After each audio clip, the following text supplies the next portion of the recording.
Assalamu alaikum. Welcome to Millennium around the world. This is Ropik Pramanik with top stories. Obama's terms for Clinton mocks Trump. US election 2016, Clinton accuses Trump of bullying women. Clinton pleased by Cubs World Series win. Michel Aoun elected president of Lebanon. Letter from Aleppo, my city is not just a death toll. UN mission in South Sudan failed to protect civilians. Clinton campaign makes inroads with Asian Americans. Venezuela's Maduro and opponents to continue talk. Keep up support against militants, said Prime Minister Sheikh Hasina. Those are the headlines. Now the details. Democratic nominee Hillary Clinton has stepped up her attacks on rival Donald Trump, labeling him a bully for criticizing women for their looks. Mrs. Clinton said Mr. Trump had a 30-year history of demeaning, degrading, insulting and assaulting women. Meanwhile, Mr. Trump has branded Mrs. Clinton corrupt and said she would destroy American healthcare forever. He told early Clinton voters with buyer's remorse they could change their vote in 4 states. The clashes came as the fractions contest entered its final week, with the opinion polls appearing to show the race getting tighter. President Barack Obama stamped for Democratic presidential nominee Hillary Clinton on Thursday. Miami, Florida, a crucial swing state where polls show the former Secretary of State was in a tight race with her Republican rival Donald Trump. The president was one of several high-profile surrogates speaking to supporters at Clinton rallies in the final days of the campaign. He also had a campaign stop for Clinton in Jacksonville, Florida later in the day. On Thursday, Clinton and Trump both headed to North Carolina, also a swing state, in a final effort to show up support there, as 2 polls showed Clinton maintaining a narrow lead nationally just days ahead of the November 8 presidential election. Both Florida and North Carolina are considered must-win states for the presidential contenders. Democratic presidential nominee Hillary Clinton told supporters in North Carolina on Thursday that she had been nervously following the Chicago Cubs' historic World Series win on Wednesday night. Chicago native Clinton said that the Cubs' victory was emotional for her. I have been a fan all my life. Started watching baseball with my dad, went to Wrigley Field. And you know, it's been a long time, 180 years to win a championship and make history. And I only wish my late father and the great Ernie Banks, Mr. Cup, could have seen it happen, she said.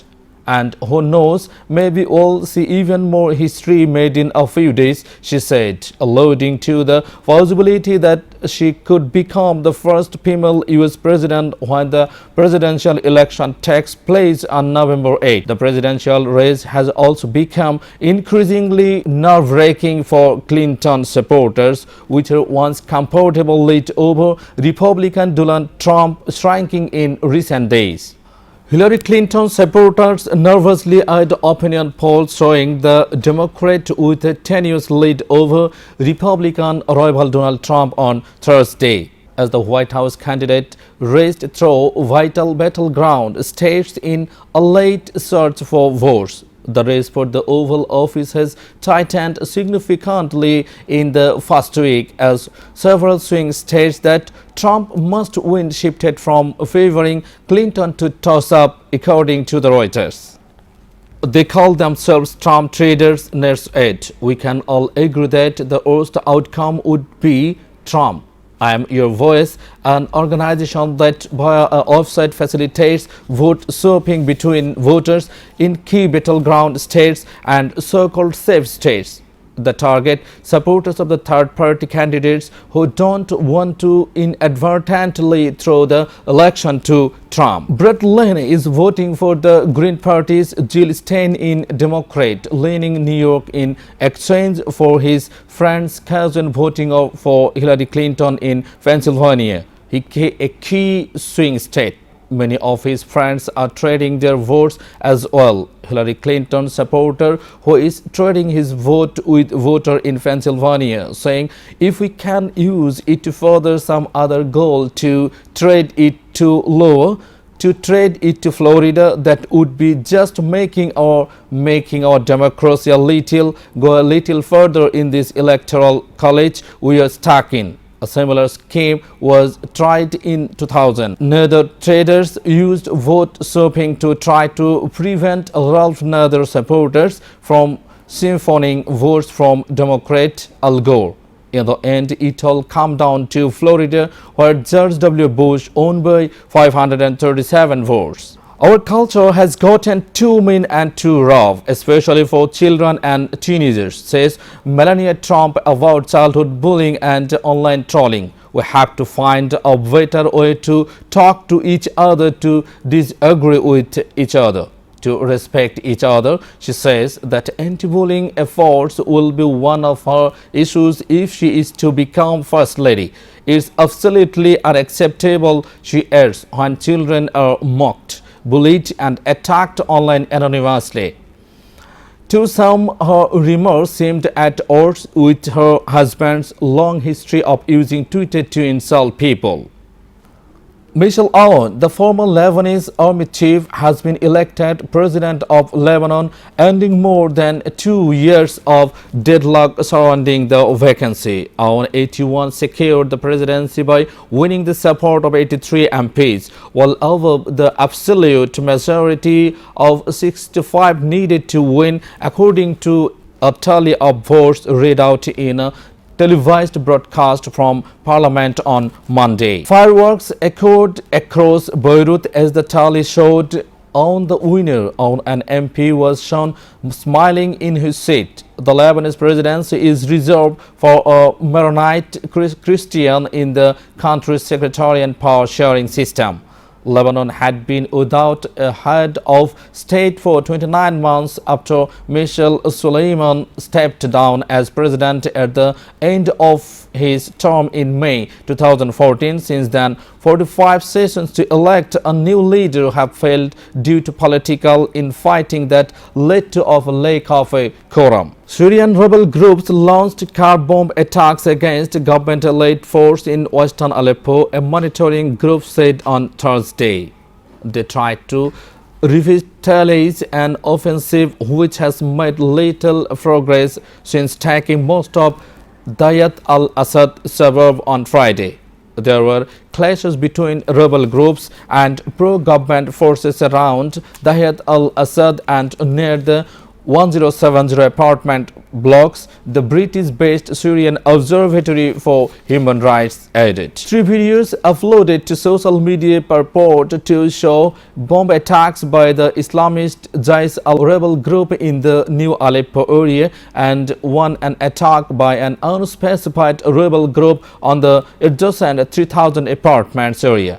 Both districts are in government-held Aleppo facing Dayat al-Assad. Both Islamist and Free Syrian army groups are taking part in an offensive against government-held Western Aleppo that began last week, which is partly aimed at breaking the siege on the rebel-held east, but has made little progress after some initial gains. Syria's army, backed by Shia militia and Russia Air Force, succeeded this summer in surrounding eastern district of Aleppo.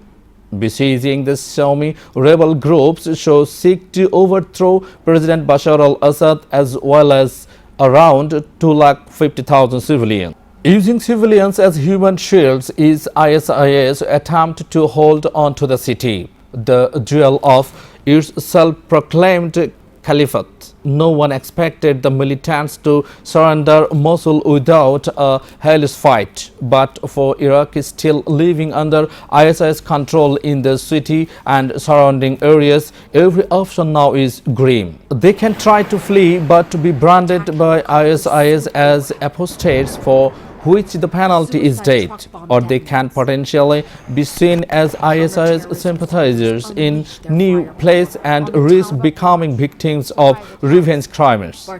They can try to hold out and survive the fires fighting ahead, or they can be forced further into the heart of Mosul and serve as human shield. Viewers, we will take a short break. Stay with us. We are back in a moment with the headlines here.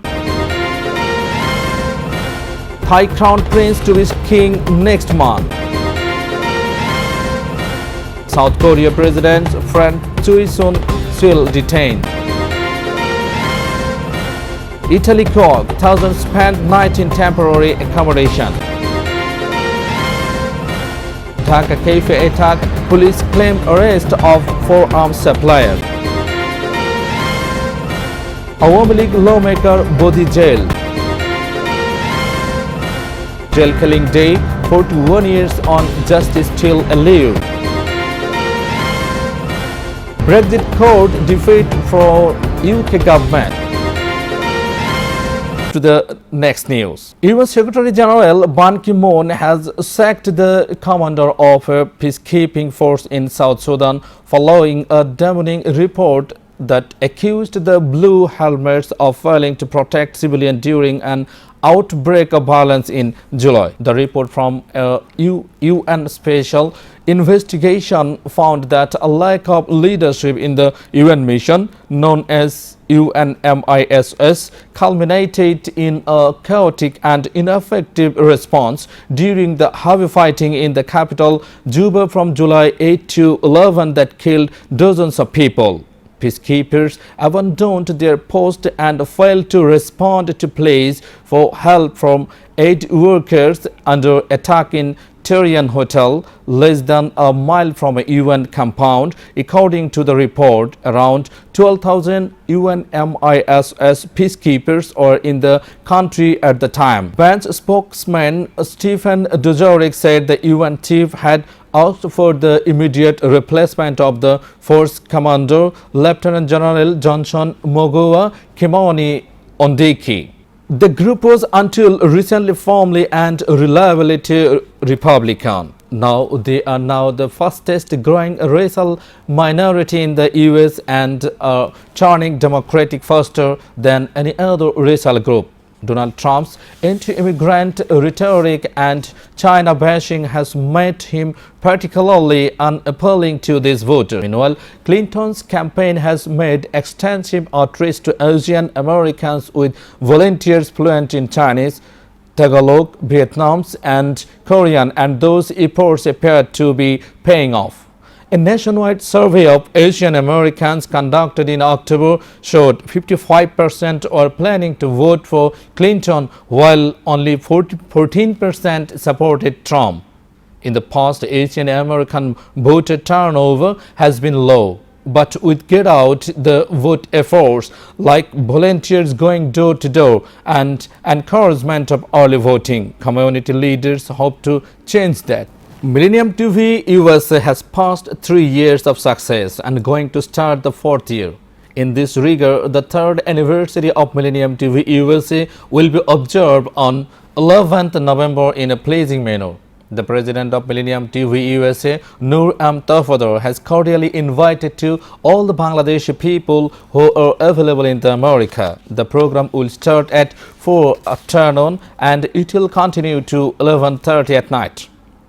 From New York office of Millennium TV, Nishat Noor has informed that the program will held at Al Amin Community Center, 2006 Westchester Avenue, Bronx, New York 10462, containing multicultural musical show and many others entertainment.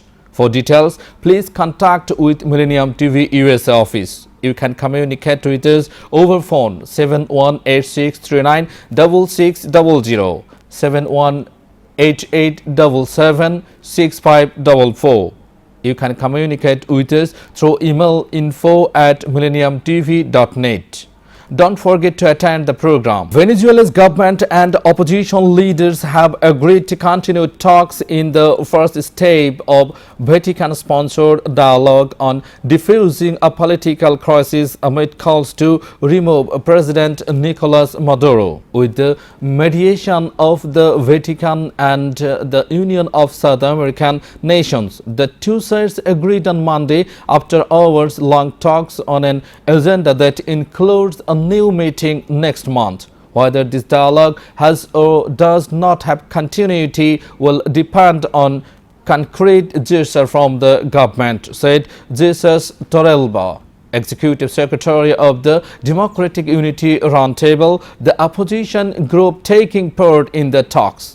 The opening of this dialogue doesn't mean by a long shot that the struggle will stop. Asserting that no one will be able to vanish, Awami League Prime Minister Sheikh Hasina on Thursday asked all to keep up their support for her government by playing their due to role against terrorism and militancy to establish peace in the country. I urge each and every leader and worker of Awami League and its associate bodies and the country's people to keep supporting the government for establishing peace, said Hasina, also the Awami League president. The Prime Minister was addressing a memorial meeting marking the jail killing day, recalling the four national leaders held at Krishibidin Institution in the city. Crown Prince Maha Vajiralongkorn is to be confirmed as the new king of Thailand on 1st December, a senior source has told the BBC. Once confirmed, he is expected to endorse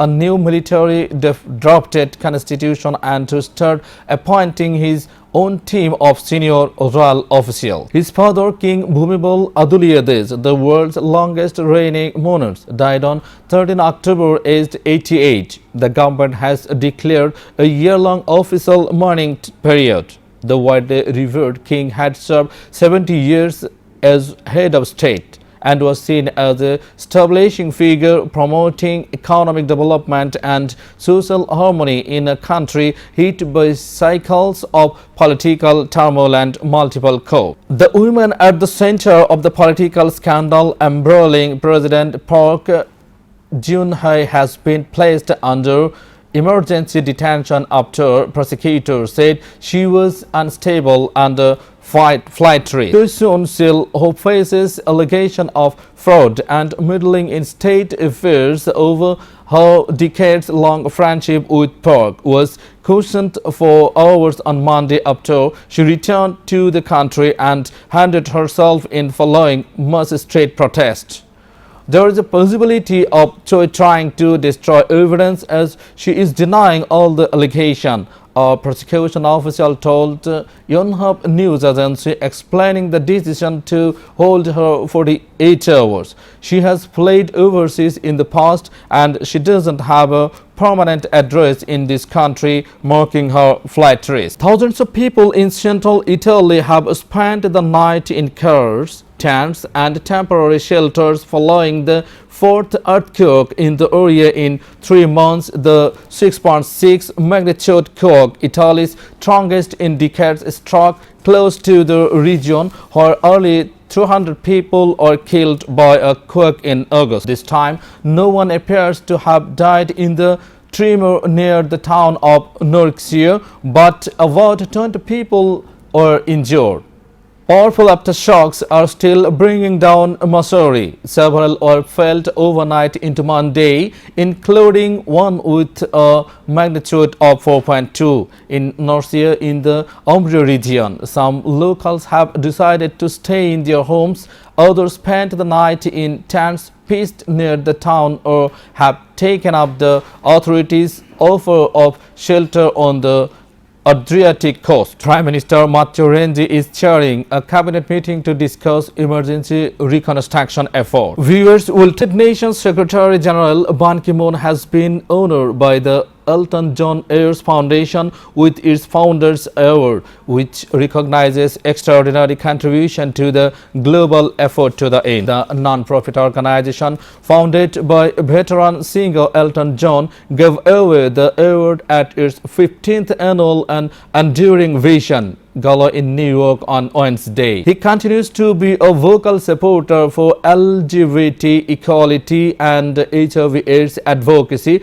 declaring the LGBT rights as one of the great neglected human rights issues of our time.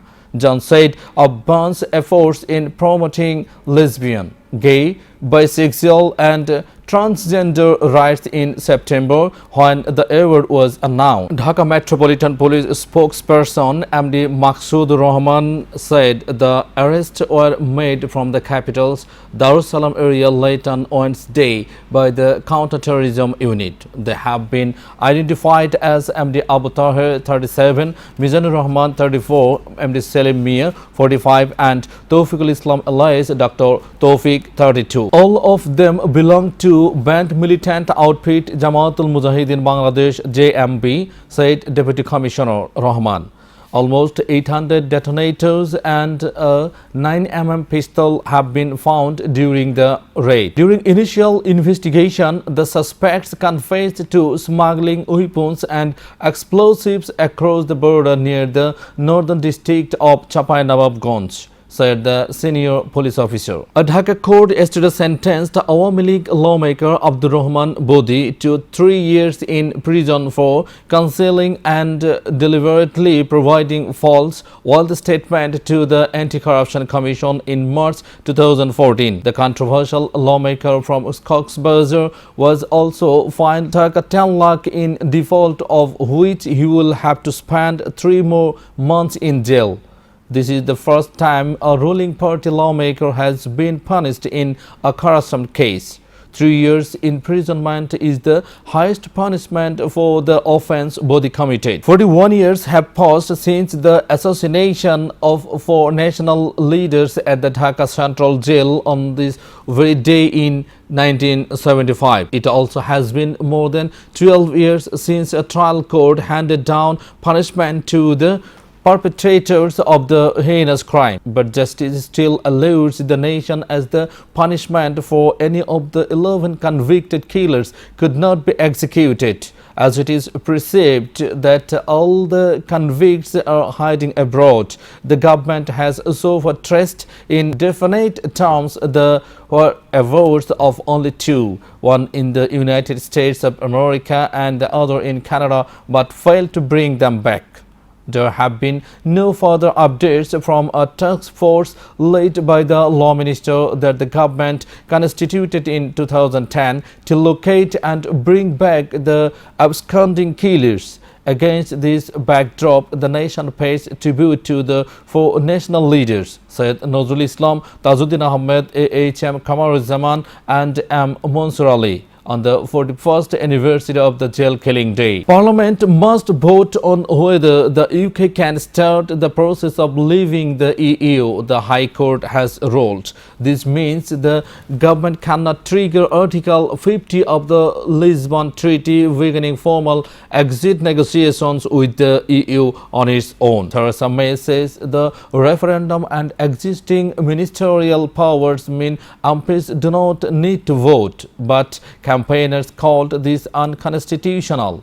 The government is appealing, with a further hearing expected next month. The Prime Minister's spokeswoman said she would be calling President of the EU Commission Jean-Claude Juncker to say she intended to stick to her March 2017 deadline for triggering Article 50. Michelle Slager, a former North Carlston police officer, is accused of fatally shooting unarmed black motorist Walter Scott.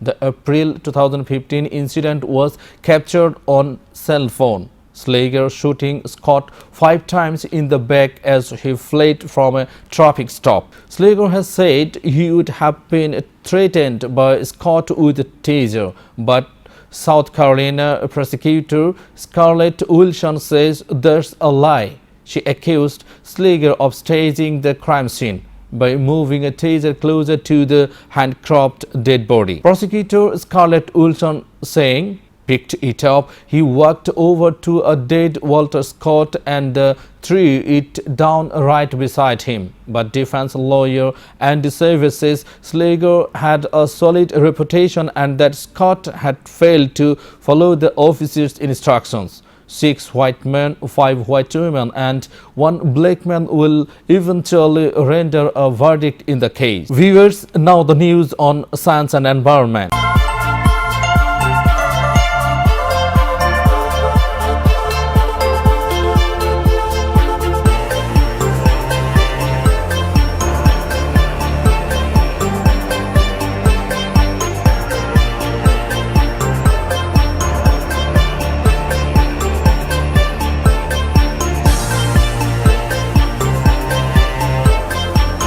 A UN review of national plans to cut carbon says they are well short of the levels needed to keep the rise in global temperatures under 2°C. The report finds that by 2030, the amount of carbon dioxide entering the atmosphere will be some 25% above the mark. The analysis takes into account the pledges that countries have made under the Paris Climate Agreement. Many scientists say the technology to remove carbon from the air will now be needed to meet the Paris targets. The UN Emissions Gap Report, prepared by an international team of scientists, finds that by 2030, global emissions are expected to reach 54 to 56 gigatons of carbon dioxide. Now the news on business.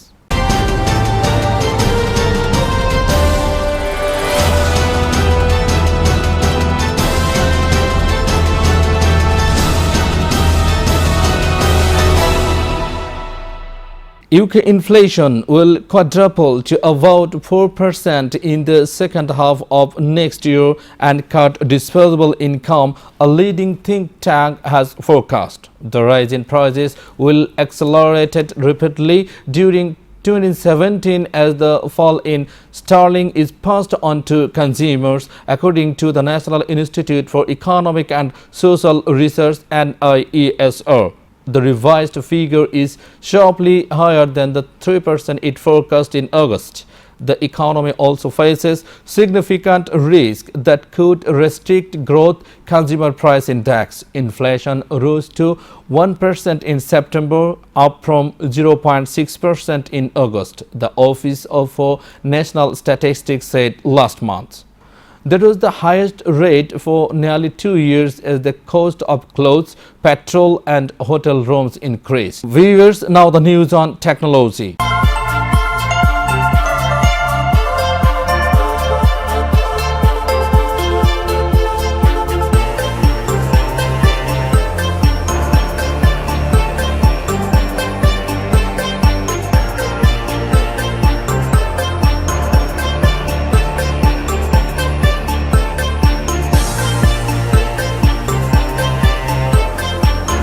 Biggest telescope may swap continents. One of the world's biggest telescope projects might be forced to move its location to a different continent. The 30-meter telescope was due to be built in Hawaii but ran into opposition with indigenous groups which consider it proposed site sacred. Now the TMT's board says a site in the Canary Islands, Spain could act as a potential alternative. The $1.4 billion project will enable experts to study the early universe and peer into the atmospheres of exoplanets. It is one of a raft of big observatories along with the European Extremely Large Telescope and space-based James Webb Telescope intended to serve astronomy into the 2020s and beyond. Viewers, now the news on sports.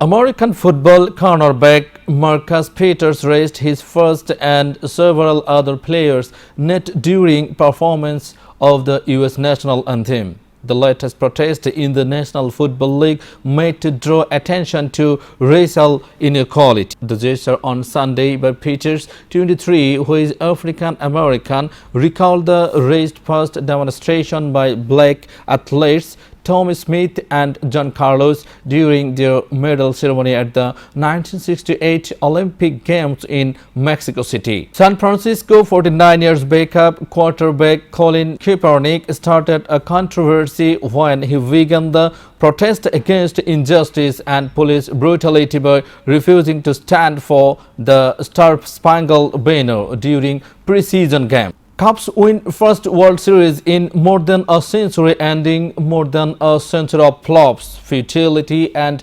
frustration. The Chicago Cubs have won their first World Series baseball championship since 1908, outlasting the Cleveland Indians 8-7 in 10 innings of a Game 7 thriller early on Thursday. It happened in Chicago. It happened. The Cubs' first baseman Anthony Rizzo said, "We did it. We are world champions.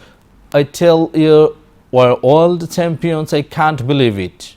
Considered lovable losers for generations, the Cubs nearly let this one get away too. All-star closer Aroldis Chapman blew a 3-run lead with 2 hours in the 8th when Roger Davis hit a tying homer. But the Cubs came right back after a 17-minute rain delay before the top of the 10th.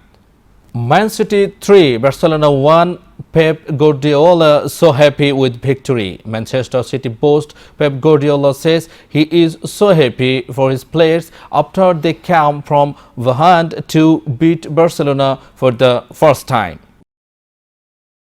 And of course, now they realize, wow, we won the best team, so we are able to do that. And for the future generations, for the new players coming in the future, they're going to realize, wow, these guys, they were able to beat the best team, and okay, I have to do it again. That is the process. It's not like this, go here, Mansour and the chairman Khaldun, and say, okay, now we are going to create one best team in Europe.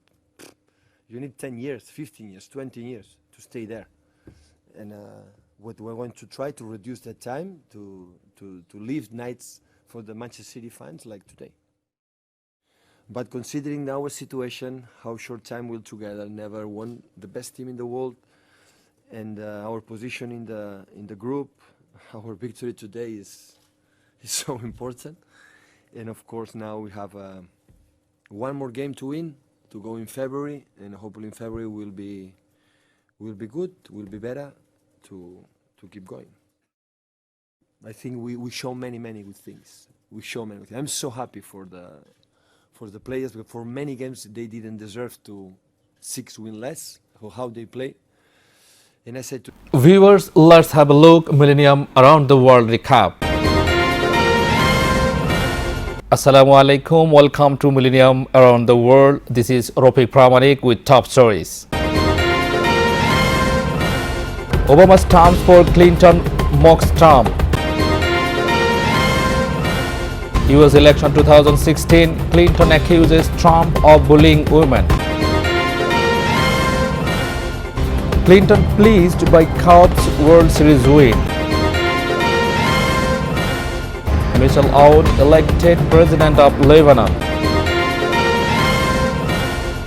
Letter from Aleppo, my city is not just a death toll. UN mission in South Sudan failed to protect civilians. Clinton campaign makes inroads with Asian Americans. Venezuela's mother and opponents to continue talk. Keep up support against militancy, said Prime Minister Sheikh Hasina. You are up to date with our top stories so far here on Millennium TV, and don't forget to log in www.millenniumtv.net. Thank you and stay Millennium TV. Allah Hafiz.